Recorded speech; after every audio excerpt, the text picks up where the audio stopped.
ہمارے چینل سے جڑنے کے لیے YouTube پر لمرا ایجنسی سبسکرائب کریں۔ کہ پتھر پگھل گئے۔ آپ تک آواز آ رہی ہے؟ آواز پہنچ رہی ہے نا؟ تو آپ کی آواز بھی اسٹیج پہ پہنچنی چاہیے۔ الفاظ اتنے نرم کے پتھر پگھل گئے اور دل اس قدر گداز کے دشمن بدل گئے۔ کب بولیں گے آپ حضرات؟ آپ پہلے مشورہ کر لیں پھر میں اگلا شعر سناؤں گا۔ مشورہ کر لیں کہ کب بولنا ہے آپ کو۔ سبحان اللہ۔ آپ دیکھ رہے ہیں کتنا قیمتی آپ کا وقت ہے۔ تمام علماء اہل سنت کی کثیر جماعت یہاں موجود ہے۔ شورائے ذوی الاحترام تشریف فرما ہے۔ اپنے وقت کا صحیح استعمال کریں۔ سب بالکل تیار ہیں اور کچھ پتہ نہیں ہے۔ فہرست آج حضرت علامہ مرتضیٰ شریفی صاحب کے ہاتھ میں دی گئی ہے اور یہ کب کس مجاہد کو کھڑا کر دیں کوئی پتہ نہیں ہے، اس لیے آپ بالکل ایک دم تیار رہیں۔ الفاظ اتنے نرم کہ پتھر پگھل گئے اور دل اس قدر گداز کے دشمن بدل گئے۔ جو لوگ کر رہے تھے نبی کی برابری وہ لوگ پل صراط سے نیچے پھسل گئے۔ جو لوگ کر رہے تھے نبی کی برابری وہ لوگ پل صراط سے نیچے پھسل گئے۔ اور جب بھی ہوا ہے مفتی اعظم کا تذکرہ مارے خوشی کے آنکھ سے آنسو نکل گئے۔ جب بھی ہوا ہے مفتی اعظم کا تذکرہ مارے خوشی کے آنکھ سے آنسو نکل گئے۔ مارے خوشی کے آنکھ سے آنسو نکل گئے۔ سبحان اللہ۔ بہت بہت شکریہ آپ حضرات کا۔ آپ کی محبتوں کو میں سلام کرتا ہوں۔ بہت اچھا آپ سماعت کریں۔ بس جو میری تنظیم کے نوجوان ادھر کھڑے ہوئے ہیں اور اپنی ذمہ داریوں کو بخوبی انجام دے رہے ہیں، ان سے جو ہمارے بھائی بیٹھے ہوئے ہیں ان کو بس تھوڑا آگے اور بڑھا دیں تاکہ جو لوگ پیچھے سے آ رہے ہیں ان کو بیٹھنے کے لیے جگہ دستیاب ہو جائے۔ جگہ کم ہے اور مہمانوں کی تعداد بہت زیادہ ہے، اس لیے آپ اپنے بھائیوں کا خیال رکھیں۔ بالکل بیچ میں کوئی بھی جگہ خالی نہ رہے، آپ آگے بڑھ کر بیٹھتے رہیں۔ سردی کا موسم ہے، اگر قریب ہو کر بیٹھیں گے تو انشاءاللہ سردی سے محفوظ رہیں گے اور فیضان سرکار بادشاہ بلگرام کے بہت قریب رہیں گے، ہے کہ نہیں؟ اور ہم آپ یہاں فیضان کی بارشوں میں نہانے آئے ہیں۔ تو آئیے اب ایک ایسی عظیم شخصیت سے ملاقات کی جائے، عظیم خطیب جس پر خطابت ناز کرتی ہے عالم اسلام کی، وہ آفاقی شخصیت کہ جس کو تدریسی، علمی اور تمام طرح کی صلاحیتوں پر عبور حاصل ہے۔ خطیب اہل سنت، خطیب الہند، ناشر مسلک اعلیٰ حضرت حضرت علامہ الشاہ کمال علیمی صاحب قبلہ جمدہ شاہی سے پہلی مرتبہ جو دیار سرکار میر عبدالواحد بلگرامی میں پہلی مرتبہ حاضری کا شرف حاصل فرما رہے ہیں۔ میں چاہتا ہوں کہ پوری محبت اور پوری زندہ دلی کے ساتھ آپ ایسا استقبال کر لیں کہ سرکار مبلغ اسلام کے دیار سے آئی ہوئی شخصیت آپ کی محبتوں میں شریک ہو جائے۔ نعرہ تکبیر! سارا مجمع، قسم خدا کی میں دیکھ رہا ہوں مجمع میں ابھی ایک آدمی ایسا بیٹھا ہے جو شام سے لے کر ایک بار بھی نہیں بولا ہے۔ اب اس بار نعرے میں وہی شخص شریک ہو جائے، کوئی اور بولے نہ بولے وہ آدمی ضرور بول دے، اور ہر آدمی اپنے دل میں یہ سوچ لے کہ وہ آدمی میں ہی ہوں۔ اور ہمارے الحمدللہ علماء اہل سنت آج کافی بیدار ہیں۔ ایک ایک شعر پر مکمل توجہ ہے اور گنتی پر بہت خاص دھیان دیا جا رہا ہے۔ دوسرا اور تیسرا شعر کب پڑھا جا رہا ہے بالکل بھرپور ہمارے علماء بیدار ہیں۔ جو آدمی لیٹا ہوا ہے اگر زندہ ہے تو اس کو اٹھا کر بٹھا دیں، ورنہ پھر نماز جنازہ کے لیے الحمدللہ 40 آدمی ہوں تو جنتی ہو جاتا ہے، یہاں تو الحمدللہ 40,000 کا مجمع ہے، اٹھا کر بٹھا لیں ان کو۔ سارے لوگ شریک ہو جائیں۔ نعرہ تکبیر! نعرہ رسالت! نعرہ رسالت! عرس طیبی واحدی مسلک اعلیٰ حضرت شہزاد گانے سرکار طاہر ملت فیضان حضور سہیل ملت علماء اہل سنت حضرت علامہ کمال علیمی صاحب قبلہ۔ نعرہ تکبیر! نعرہ رسالت! نحمده ونصلي على رسوله الكريم اما بعد اعوذ باللہ من الشیطان الرجیم بسم اللہ الرحمن الرحیم ان الذین آمنوا وعملوا الصالحات سيجعل لهم الرحمن ودا وقال النبی صلی اللہ علیہ وسلم من کان للہ کان اللہ له صدق اللہ العظیم وصدق رسولہ الکریم ونحن على ذلك لمن الشاہدین والشاکرین والحمد للہ رب العالمین۔ معزز حاضرین، بس مختصر سے وقت کے لیے آپ کی بارگاہ محبت میں حاضر ہوں اور میں آپ سبھی حضرات کو مبارکباد پیش کرنا چاہتا ہوں کہ ابھی تک تو یہ سوچ رہا تھا کہ جب آنکھیں بند ہو جائیں گی، جب سانسوں کی رفتار تھم جائے گی اور روح قفس عنصری سے پرواز کر جائے گی، تب جنت کی ہوا ملے گی۔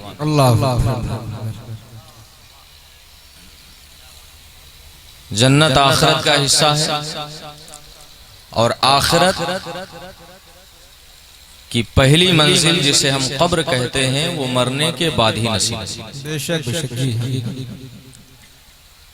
لیکن یہ اللہ کا کرم بالائے کرم، رسول کریم صلی اللہ علیہ وسلم کا احسان اور بزرگوں کا فیض کہ آج جیتے جی ہم عاشقان اولیاء کو جنت کی ہوا نصیب۔ سبحان اللہ، سبحان اللہ، زندہ باد، زندہ باد، بے شک۔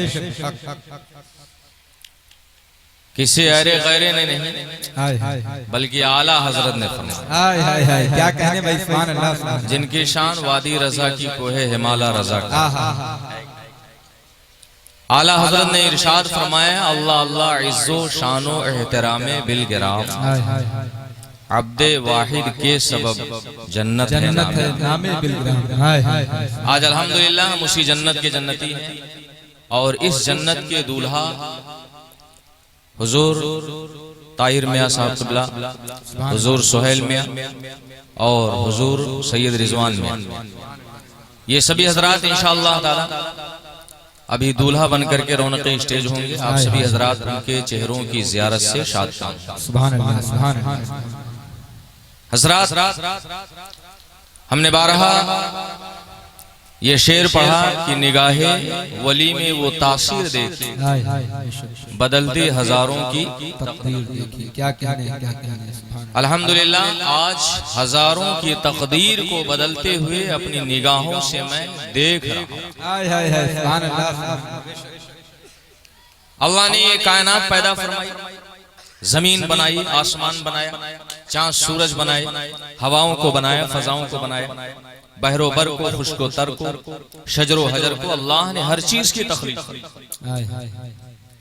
اللہ ہی پوری کائنات کا خالق ہے، اسی لیے اس کائنات میں حقیقی تصرف کا اگر اختیار کسی کو حاصل ہے تو ہمارے پروردگار کو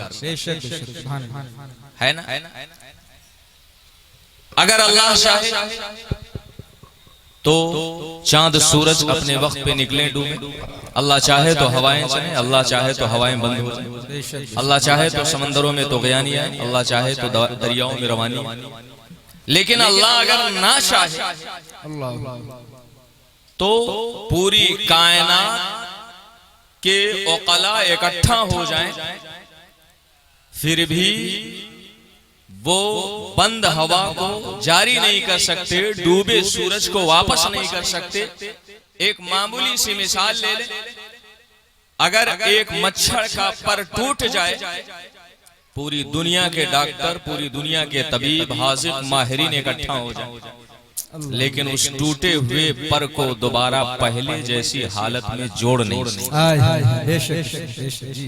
آج انسان کا دماغ آسمان پر، انسان آج چاند پر کمندر ڈال لیا تو اس نے سوچا ہم بہت بڑے سائنسداں ہو گئے، بہت بڑے فلسفی ہو گئے، بہت بڑے خلاباز ہو گئے۔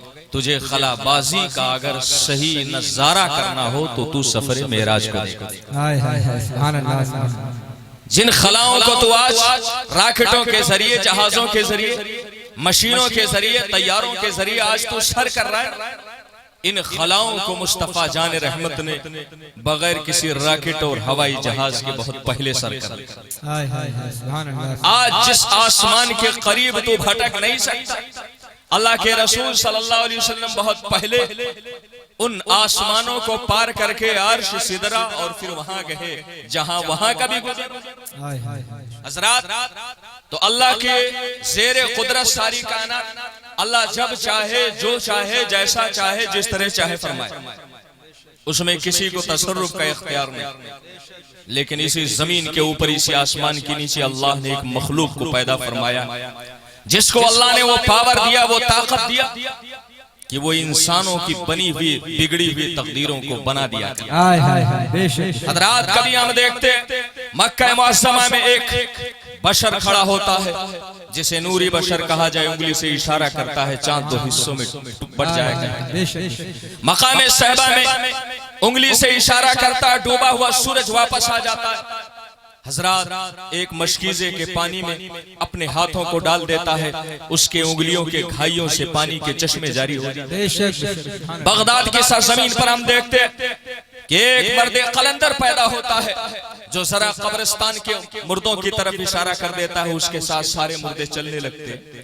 حضرات آپ ذرا محسوس کریں کہ اللہ کے کچھ ایسے نیک بندے بھی ہیں جن کی نگاہ عنایت اٹھ جاتی ہے تو کائنات کا نظام بدل جاتا ہے، جو جب چاہتے ہیں جیسا کرتے ہیں۔ اللہ ان کو یہ پاور کب دیتا ہے، کیسے دیتا ہے؟ حضرات تو بلا شبہ انسان جب تک اپنی مرضی اپنے تابع رکھتا ہے تب تک کائنات اس کے تابع نہیں ہوتی ہے، لیکن جب وہ اپنی مرضی کو اپنے پروردگار کے تابع کر دیتا ہے تو ساری کائنات اس کے تابع داری۔ میرے آقا صلی اللہ علیہ وسلم کی زبان نبوت نے اسی مفہوم کو اپنے زبان میں ادا کیا، من کان للہ کان اللہ لہ۔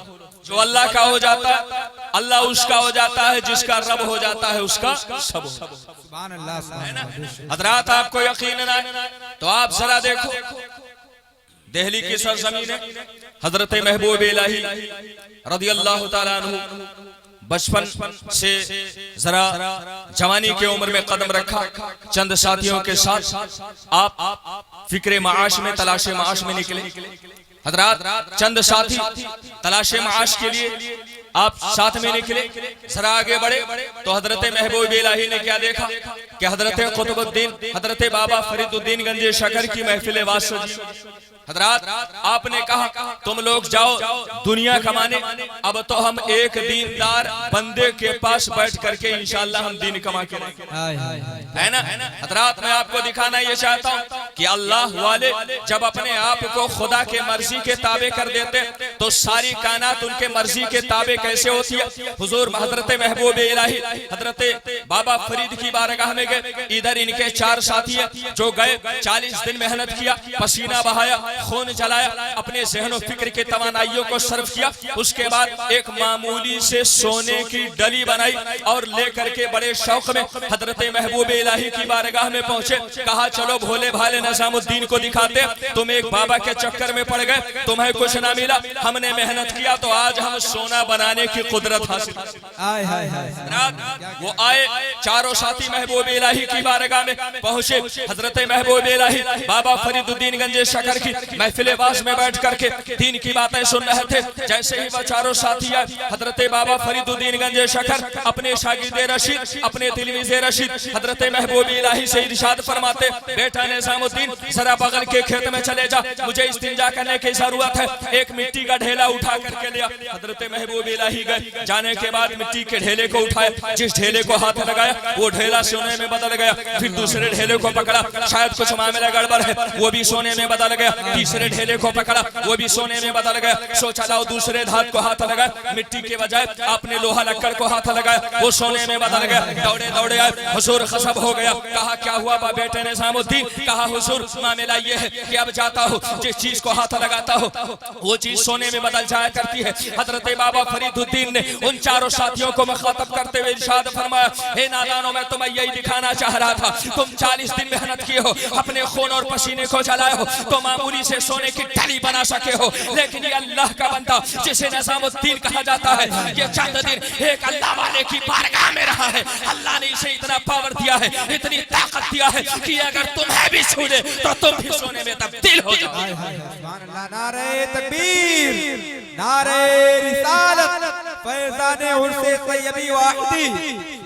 حضرات بالکل یہی واقعہ یہاں بھی ہوا تھا۔ آج صاحب عرص میر سید طیب بلگرامی، نام بھی طیب ہے الحمدللہ، اور ان کی عظمت شان کے بارے میں بڑے بڑے مورخین نے لکھا ہے، بڑے بڑے تاریخ دانوں نے لکھا ہے، بڑے بڑے محققین نے لکھا ہے. کیا لکھا ہے کہ اگر تم نے فرشتے کو نہ دیکھا ہو اور فرشتے کو مجسم شکل میں دیکھنا چاہتے ہو تو میر سید طیب بلگرامی کو دیکھو. سبحان اللہ سبحان اللہ، کیا کہنے. فرشتے کو ہم نے نہیں دیکھا ہے نا، یہ تو اللہ والوں کی شان ہوتی ہے کہ وہ اپنی نگاہوں سے، اپنی نگاہ باطن سے وہ فرشتوں کا دیدار کر لیتے ہیں. ہم گنہگار فرشتوں کا دیدار نہیں کر سکتے ہیں. لیکن کیا ہوا مسلمانوں، جن لوگوں نے میر طیب کی حیات طیبہ پائی، انہوں نے ان کو چلتے پھرتے دیکھا، ان کے صبح و شام کو دیکھا ہے، ان کی زندگی کے لیل و نہار کو دیکھا ہے. اللہ نے ان کو وہ طہارت عطا کی تھی، وہ تقدس عطا کیا تھا، وہ نفاست عطا کی تھی، وہ پاکیزگی عطا کی تھی کہ جب دیکھتے تھے تو ایسا لگتا تھا کہ آسمان کا کوئی فرشتہ چلا. اور اللہ نے اتنا عظیم مقام عطا کیا کہ شیخ عبدالحق محدث دہلوی جیسا عظیم محدث، محقق، مفسر، مدقق جب کوئی مسئلہ پھنستا تھا تو میر طیب بلگرامی کی بارگاہ میں حاضر. اسی لیے کہا جاتا ہے جہاں قال والے ناکام ہو جاتے ہیں وہیں حال والے کام. جہاں عام لوگوں کی قوت پرواز دم توڑ دیتی ہے وہیں پر اللہ والوں کی قوت، وہیں سے اللہ والوں کی پرواز شروع ہوتی ہے نا. حضرات آؤ میں آپ کو یقین سے دکھاؤں، شیخ ابو الحسن خرقانی علیہ رحمت و رضوان یہ حضرت بایزید بستامی کے بڑے ہی معتقد اور بڑے ہی ان سے عقیدت رکھنے والے. ان کا واقعہ ہے کہ یہ اپنے گھر پہ بیٹھے ہوئے تھے، ان کے وقت کا سب سے بڑا فلسفی، سب سے بڑا سائنسداں اور سب سے بڑا قانون داں حضرات ان کی بارگاہ میں حاصل ہوا. شہرہ بہت دور دور سے سنا تھا اور سوچا کہ لاؤ دیکھیں دنیا ان کی بارگاہ میں کیسے جھکتی ہے، لوگ ان کی بارگاہ میں خراج عقیدت کیسے پیش کرتے ہیں. حضرات وہ اپنے فلسفے کو لے کے آیا تھا، وہ اپنی عقلیت کو لے کر کے آیا تھا، وہ اپنی مادیت کو لے کر کے آیا تھا، وہ اپنے علم کے تنتنے کو لے کر کے آیا تھا. لیکن ایک اللہ والے کی بارگاہ میں حاضر ہوا تو کیا دیکھا کہ وہ اپنے گھر کے دیوار کی چنائی کر رہے تھے، اپنے گھر کی دیوار کی چنائی کر رہے تھے. یہ بیٹھ کر کے ان کے ہاتھوں کو دیکھ رہا تھا، آلات کار کو دیکھ رہا تھا. اتنے میں اس فلسفی نے کیا دیکھا کہ حضرت خرقانی کے ہاتھ سے کرنی چھوٹتی ہے. کرنی وہ آلہ ہوتا ہے جس سے کارے اور مسالے کو دیوار پر رکھا جاتا ہے. ہاتھ سے کرنی چھوٹی اور جیسے زمین پر جا گری. یہ فلسفی آگے بڑھا. حضرت خرقانی نے کہا نہیں تمہیں نہیں اٹھانا ہے، تم اپنی جگہ پر بیٹھے رہو، ابھی یہ کرنی خود بخود اٹھے گی، ابھی یہ کرنی خود بخود اٹھے گی. حضرات اس فلسفی نے دیکھا تھا، اس فلسفی نے اپنے ماتھے کی نگاہوں سے دیکھا کہ وہ کرنی جس پر کسی کی کرنی نہیں چلتی ہے، کسی کا زور نہیں چلتا ہے، ایک اللہ والے کی نگاہ پڑتی ہے، کرنی خود بخود بلند ہوتی ہے. حضرت خرقانی کے ہاتھوں میں آ کے قرار پا. یہ کہا جاتا ہے جہاں فلسفہ والوں کا فلسفہ دم توڑتا ہے، جہاں پر عقلیت پسندوں کی عقلیت پسندی دم توڑتی ہے، وہیں سے اللہ والوں کی پرواز شروع ہوتی ہے. کون نہیں جانتا ہے حضرت شیخ عبدالقادر جیلانی کی بغدادی کی بارگاہ میں علامہ ابن جوزی محدث آئے تھے اور آنے کے بعد جب ان کے باز و گفتار کو سنا ہے، جب ان کے کردار کو دیکھا ہے، جب ان کے حال و حال کو دیکھا ہے، حضرات کپڑا پھاڑ کے جنگل کی راہ لیے. یہی سے پتہ چلتا ہے کہ علماء کی بارگاہ میں جاؤ ظاہر پڑھاتے ہیں، اولیاء کی بارگاہ میں جاؤ باطن. کیا کہنے اور میر عبدالواحد بلگرامی آخری بات عرض کر کے میں رخصت ہونا چاہتا ہوں. حضرات میر عبدالواحد بلگرامی اللہ نے انہیں بڑی مقبولیت سے نوازا اور آج وہ صاحب عرش ہیں. حضرات ان کی مقبولیت کا اندازہ اس سے لگا کہ حضرت علامہ آزاد بلگرامی لکھتے ہیں کہ ایک اللہ والے کی بارگاہ میں پہنچے اور ان سے میر عبدالواحد بلگرامی کے بارے میں ہم نے پوچھا. وہ کہنے لگے کہ ہم مدینہ طیبہ میں تھے. کہاں تھے؟ مدینہ طیبہ میں تھے. کہنے لگے میں نے خواب میں دیکھا رسول کریم کا دربار سجا ہوا ہے، اس میں بہت سارے لوگ موجود ہیں. میں نے کیا دیکھا کہ رسول کی بارگاہ میں ایک شخص ایسا بھی بیٹھا ہوا ہے جس کی طرف رسول اللہ صلی اللہ علیہ وسلم نگاہ التفات فرما چکے ہیں، جس کے بارے میں اعلیٰ حضرت ارشاد فرماتے ہیں وہ سوئے لالا زار پھرتے ہیں، تیرے دن بہار پھرتے ہیں. حضرات رسول کریم ہے ایک شخص کی طرف پوری توجہ سے دیکھ رہے ہیں، مسکرا کر کے بات کر رہے ہیں، اس سے پوری توجہ کے ساتھ خطاب فرما رہے ہیں. حضرت علامہ آزاد بلگرامی پوچھتے ہیں بھلا بتائیے وہ کون سا آدمی تھا؟ اس اللہ والے نے ارشاد فرمایا میں نے اس مجلس میں حاضر ایک شخص سے پوچھا یہ کون سا خوش نصیب ہے جس کی طرف رسول توجہ فرما رہے ہیں؟ اللہ والے نے ارشاد فرمایا یہ کوئی یار نہیں ہے بلکہ